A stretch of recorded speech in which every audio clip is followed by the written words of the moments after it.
This knocks the socks off a 529 college savings plan.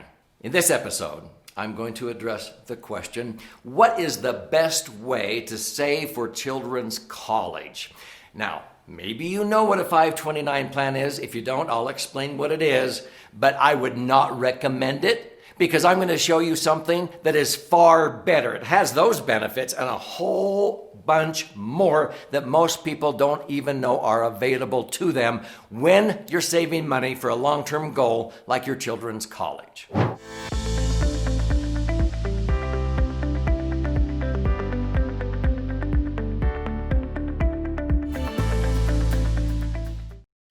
My name's Doug Andrew.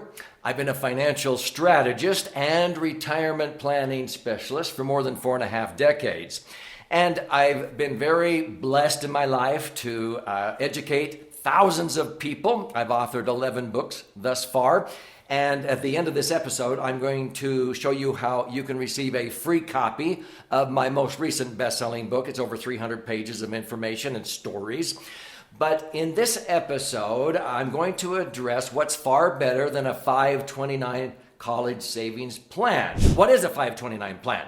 If you don't understand or you've never heard of this is where the government allows you in Section 529 of the Internal Revenue Code to be able to save money towards your children's college education. And it's sort of like an IRA or 401k. It accumulates tax-free. And so then you can go access the money, but there's a lot of strings attached. Okay, what are those? You must use it for college education. If you dip into it, you'll get penalized, you'll have to pay tax. If you use it for something else, there's all these parameters, these strings attached. The benefit is it's tax advantaged. Well, my heavens. My favorite financial instrument where I accumulate my serious cash, what's that? Money I don't want to jeopardize or lose. I can use it for retirement. I can use it for business working capital. I can use it for my real estate management. I can use it for emergency funds. I can use it for estate planning. But I use it to accumulate money for my kids' college education and now my 17 grandchildren. Now, I'm 68 years old. A lot of times I will mentor troubled youth and I don't disclose to them my age, but I do say, hi, I'm Doug Andrew. I'm at level 68. What level are you at? And they go 14. Okay. So maybe what does somebody at level 68 know that someone at level 14 maybe doesn't know and what have you. At age 68, I now have 17 grandchildren. And this is the way that we contribute towards college. And by the way, in our family bank is what I call it, none of our 6 children or our now 17 grandchildren ever have been told that we're going to pay for their college education. No, they have to have skin in the game. For every dollar they get in a scholarship or they save towards college, we might match dollar for dollar up to 1 PhD or something. My kids were never told that we're going to pay for their college education. They went out and they earned scholarships and they saved money and then they borrowed from the family bank. And when they went out and started earning money, they paid the loan back so that in our family bank, their kids and grandkids can have the same resource. It's not a handout. See, we believe in giving a hand up, but never a hand out. I talk about that in other episodes, but when people say, well, I'm saving in 529 plans, I go, why would you want all those restrictions? It's like you've got a straitjacket on with that money. I use my laser fund. What's that? Well, it's a maximum funded tax advantaged indexed universal life insurance contract. What? I've never seen a life insurance policy that performs very well. I go, well, do you think that means it doesn't exist? I often ask people who use that reasoning, really? Because you've never seen one perform well, you don't think it exists. Have you ever seen your brain before? Well, how do you know that exists? See, I have indexed universal life contracts that I have owned, and thousands of people, when it's been designed right, that allows them to earn rates of return between 6 to 10% average tax-free. Now, some years they have earned 25%, 55%. But using indexing, when the market is down, they've never lost a dime due to market volatility because the money is not in the market. It's indexed. to an index of their choice or indices like the S&P 500 or the Dow Jones. But if you think I'm talking about indexed mutual funds, think again. This is a strategy. This is where your money participates when the market goes up, but when the market goes down, you don't lose because your money's not really in the market. It's safely tucked in an insurance company, earning usually 4 or 5% tax-free.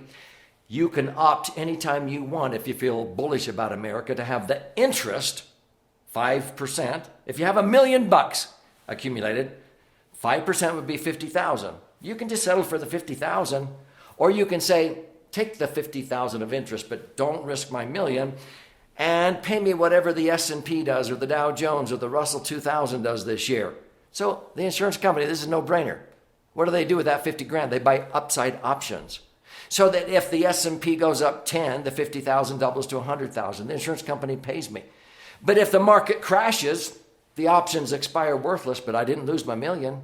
Everybody else in America leaves their money in the market, and the $1 million drops down to 600,000. I've never lost a dime due to market volatility in what I call my laser fund. And so I've earned average rates of return of 7 to 10%, which will double your money every 7 to 10 years. This knocks the socks off of IRAs or 401ks. But why would I use this for college funding?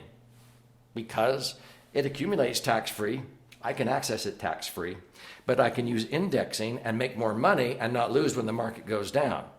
I can put in way more money into a laser fund than you can put into a 529 plan. You're restricted. I can make up for years that I didn't put in the maximum amount. You can't do that with a 529 plan. I can access money for any reason. It doesn't have to be for college education. Most of our children, they didn't have any debt, or they paid for their college as they went. And so they had the money and they could use it to start a business. You can't do that with a 529 plan. I can use the money for whatever I want. But if I happen to die, it's self-completing. What does that mean? But before I do that, if this is intriguing you, or maybe you know somebody who's contributing to a 529 plan, refer this video to them, subscribe, share, and they can gain these insights, okay? If I put money into a max-funded insurance contract and I accumulate the money and I use it tax-free for my children, my grandchildren's college education, however you want to do it, whether it's a matching arrangement or what have you. If I get killed in an accident or I pass away, everything in that account blossoms. For example, I'm 68 right now. If I had $1 million in a plan or 100,000, it doesn't matter. If I died, it would blossom to about $2.5 million and transfer totally tax-free to my heirs. If that was earmarked for college educations for the next 10 generations, it would keep blossoming. It would never run out. And so we have this, and then when somebody passes away, we take 20% of that tax-free lump sum and we put it into the next laser fund. Every time the oldest person in the family passes away, we get a tremendous infusion of tax-free cash to fund college education, military, I don't care what it is, retirement, for generations. We will never run out of money to help our children and grandchildren, our posterity, get their education with tax-free money. You can't do that with a 529 plan. So if this is intriguing you, I want to gift you a copy of my most recent best-selling 300-page book, The Laser Fund. Again, I've been very blessed to have authored 11 books so far. This is my most recent best-selling book. It's in its 6th printing. It's 300 pages. It's actually 2 books in one. This one is about 14 chapters with 200 pages of information, charts, graphs, and explanations.